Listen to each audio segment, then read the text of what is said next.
In this video I'm going to go through the 10 things that you need to do to be successful selling t-shirts online, and we're starting right now.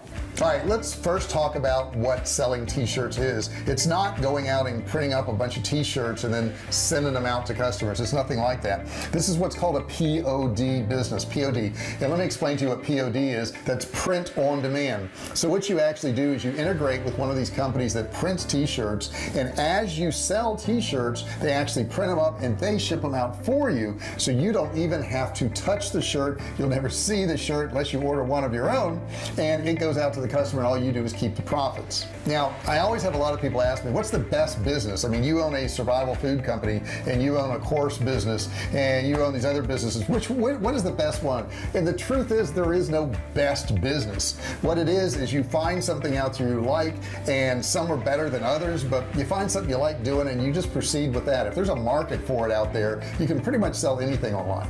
Now let me kind of explain to you though, you do want to niche it down or niche it down, whatever you want to call it.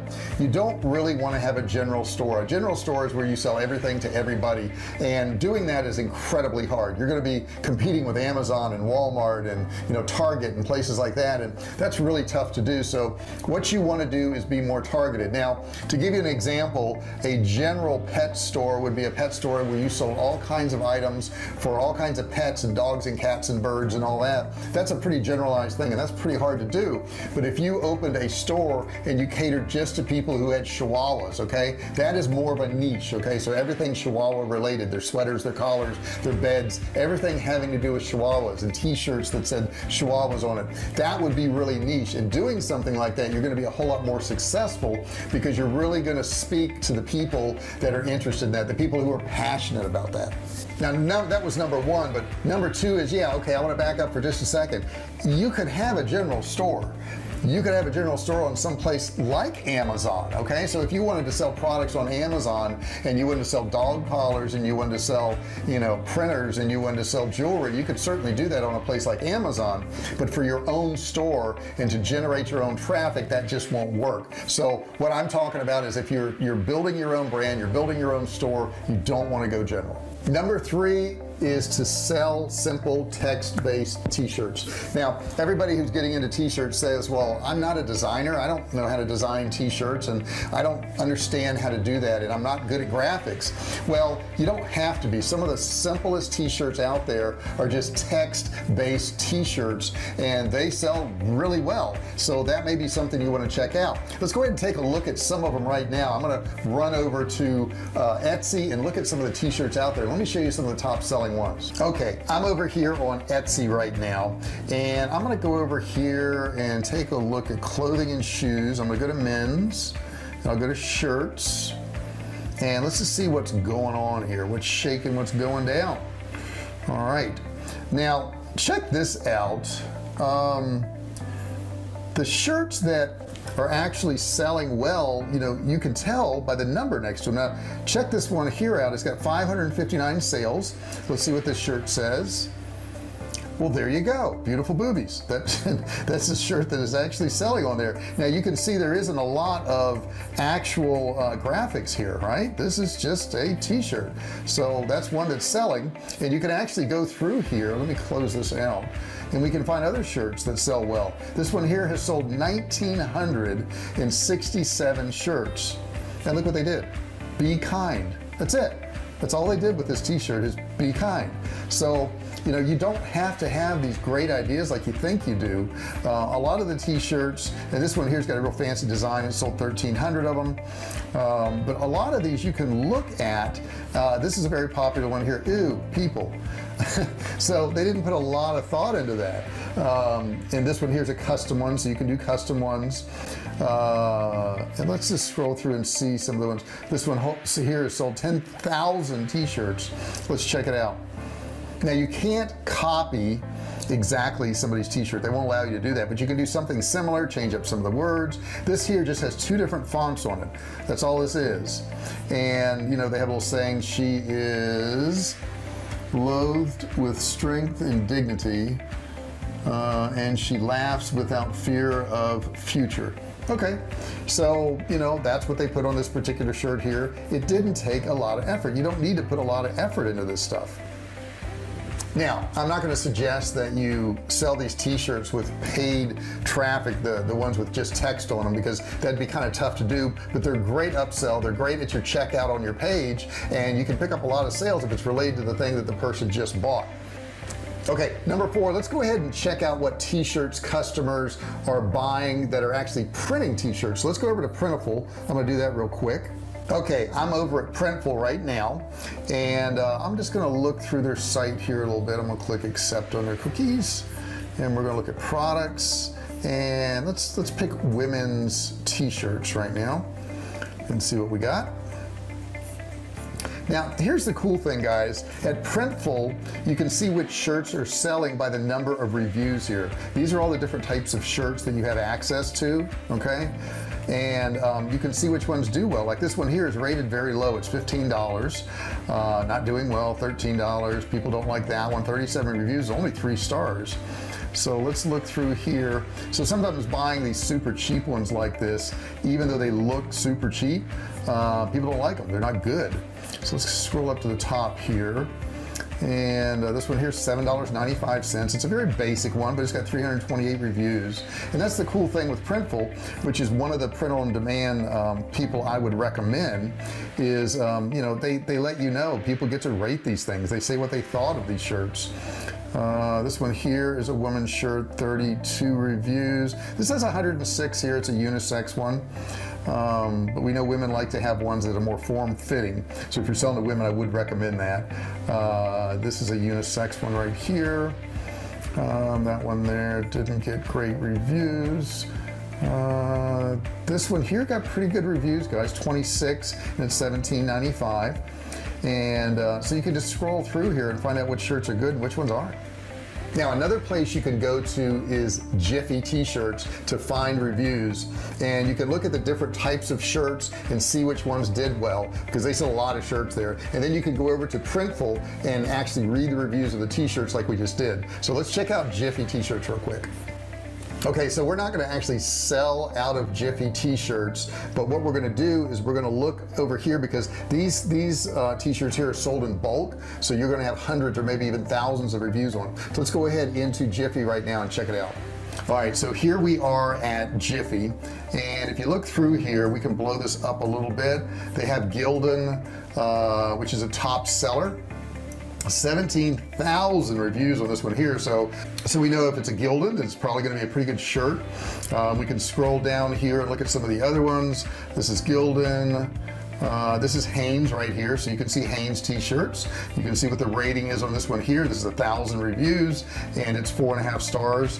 So we can actually figure out from here which of the shirts are good, because sometimes when you get over to something like Printful and you go over there, there's 20 reviews or 15 reviews, that doesn't really tell you anything. But if you go to a shirt like Jiffy T-shirt and you actually look at that brand and you see how well it's doing, and then you compare it to Printful, you can get a pretty good idea of what you should sell. Now, number 6, I'll tell you, is stop refunds. Stop them. How are you going to stop them? Well, you're going to stop them by pleasing your buyer. And how are you going to please your buyer? You're only going to sell shirts that run true to size. Now, if you notice in the bottom of some of the t-shirts, it's going to say run smaller than usual. Do not buy those shirts. Don't do it. Don't buy those shirts.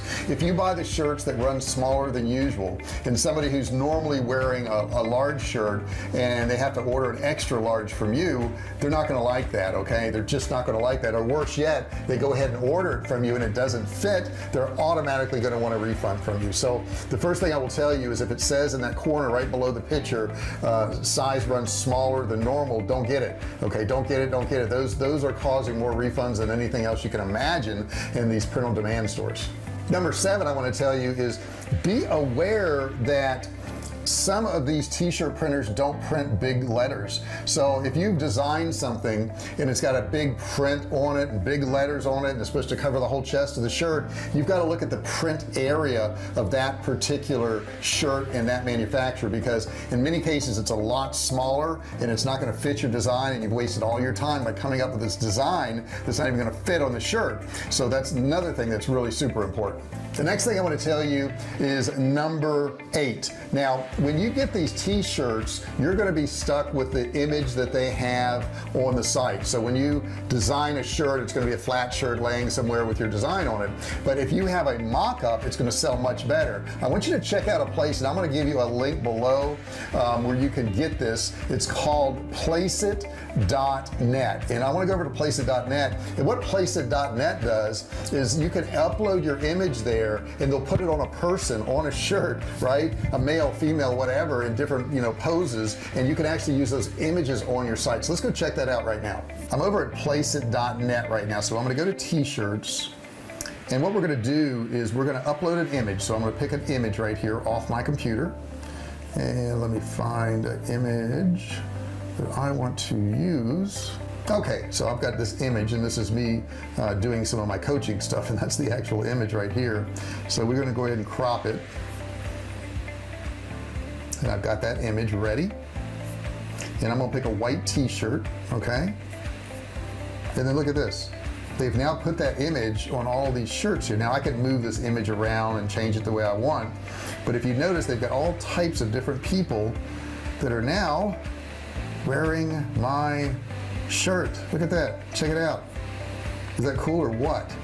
And the thing about this is people can actually see what it looks like on a person, which also will drive down your refunds, because if they can see what it looks like on a person, then they're going to be better to imagine it. So you can see it on all these different types of people. They've got all different ages, and you can just scroll through here. Now you could do this on mugs, you can do this on posters, whatever you want, but if you've noticed, they've just done, it looks like thousands of these. So any type of person you want to wear your shirt for your ads, you can go ahead and stick it on there. Now this was just an ad that I use, or a picture I use for one of my coaching calls. Now don't think you can screenshot it, because it says place it on here. Okay, you can't do that, can't steal these, but this is very economical. It's like a few dollars a month, and you can have access to all of these different people in here. So I would highly recommend using Placeit. It will really help you with your designs. It'll help you with your sales, and you actually will get more sales. Now the next thing I'm going to tell you is to use a print company that does what you want. Okay, so there are print companies that will print on the front and back of the shirt. It's great, that's what you need, that's perfect, that's what you need. There are print companies that will also print on the sleeves of a shirt.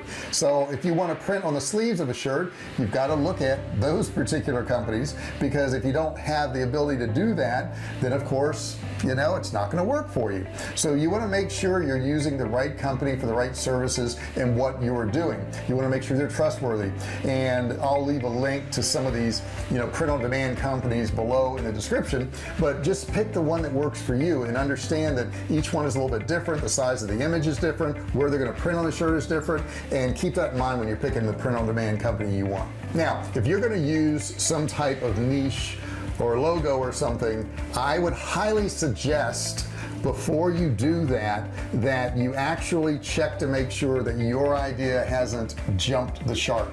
Now years ago there was a TV show on called Happy Days, and it was one of the most popular shows on TV. It did great, it had rave reviews, and everybody loved it. But as time went on, times changed, people kind of got bored with it, they got tired with it, and they were doing more and more things to get interest in the show. And on one of the shows, Fonzie actually jumped over a shark in one of the scenes, and that started a site by a guy named John Hine, who now works on the Howard Stern show, and he started the site called Jump the Shark.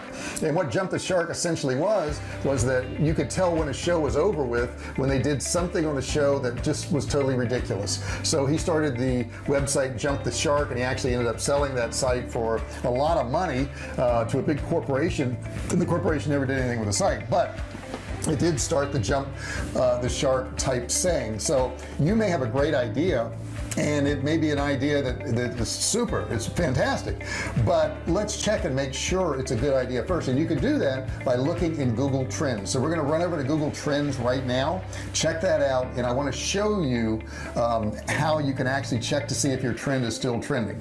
Okay, I'm here at Google Trends now, and this is a really cool site. I mean, it's got some really cool stuff in here. But what you can do is you can type in any term in here to see which direction it's heading, to see what's popular. So I'm going to type in something that I have no interest in, but I don't know if other people do. I'll put ice skating. All right, let's see what we come up with here. And it looks like ice skating. Oh, there was a big resurgence of ice skating. What do you know? Right around Christmas time, okay? So this is within the past 12 months. And what you can do is do a drop down here. And you can say within the past 90 days, 5 years. I'm gonna go 5 years. And I'm gonna see how ice skating is trending. Now, if you look at this chart, guys, this is an example of a seasonal interest, okay? So here's 15, 16, I guess 17, 18, 19 right here. And if you notice, it always peaks right here, which looks like December to January, right? December to January. This is where all the interest in ice skating is, December to January. And there are other things like that. So if we get rid of ice skating, let's remove that, and we put in another term. We'll put in baseball. So if you're selling products that are related to baseball, if you notice, see the same trends over a period of time. And you could actually probably go back to the beginning of time, which is 2004 as far as Google goes, and you notice it's the same trend over and over and over and over and over. Now, that's not true with all products. So let's remove this for a second, and let's go in here and put in fidget spinners. And let's see what that looks like. Look at that. That's interesting, right? So over time, there was a huge interest in, it looks like in 2017, and there's been some interest since then, but almost zero. So this is what I would call a fad product. It's a product where you're going to jump in there, and if you get in at the right time, you can make a little bit of money, but it's not going to last. It's not going to last. And I'm going to pull up a couple more examples here. Let's pull up cupcake stores. And that was a big fad a while ago. Or a cupcake shop, I guess, would be better. And let's see what that's doing. Yeah, there it is again. So if you look over time, there was like some interest, and then in January 2019, cupcake shops for some reason were really super popular. And you can type in any type of, like, I think foods are a good thing to put in here just to check them. But we can put in there frozen yogurt. Yeah. And we're going to get rid of Oho. We don't need that. We just need frozen yogurt.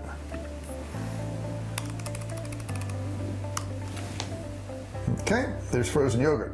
And as you can see, there's some trends here, okay? It was like dead in 2004. Nobody was searching for it. And then it looks like 2011, 12, it was going up and up and up in 13, and it's going back down again. So if you were trying to sell frozen yogurt, I would say stay away from this. Now, that's not to say that a lot of these products don't have peaks and valleys. And if you can jump in the valley when it's getting ready to peak again, yeah, you're going to be good off. But make sure that whatever you're trying to sell, even if it's seasonal, there's nothing wrong with selling seasonal, but even if it is seasonal, make sure that you understand it's seasonal. You don't want to get surprised by these things. Like our survival foods are kind of politically driven depending on who's in office. And you know, they're going to sell really well when a Democrat's in office and not so well when a Republican's in office. And there's a lot of reasons for that, but the point is we have to understand that. We got to be prepared for that. We got to know that our sales are going to go down. We can't depend on those sales if we've got a Republican in office. And if there's a Democrat in office, we can depend on the sales. It seems like we sell tons of it because people are worried about their guns and food and everything else. So just keep that in mind when you're marketing your product. So I've given you a lot of tools in here to sell your t-shirts and your niches out there, but I want to hear your opinion. You know, what have you tried out there? Put that in the comment section below. Let me know what you've tried. Let me know what worked for you. If you have questions about how to do any of this or any of these things I discussed in this video, feel free to put that in the comments below. I'd love to hear your comments. Now, don't forget, grab your $97 course. There's a free e-commerce course you can get, and all you have to do is click the link. I mean, it's really easy to do, and you can get access to a free e-commerce course worth $97. So check that out. That's super important that you do that.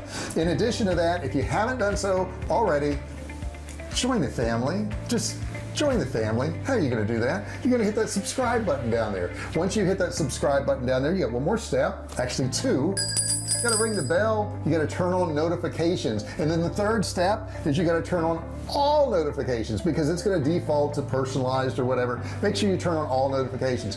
That way when I upload a video, we can tell you about it. That way when I'm going live, we can tell you about it. You don't miss out on stuff. You get in front of the line and you don't have to search for this stuff. It comes to you. So make sure you do that. Very, very important. Now if you like this video, give me a thumbs up down there. I really would appreciate that. Don't forget, subscribe, notifications, grab your course, and I'll see you in the next video.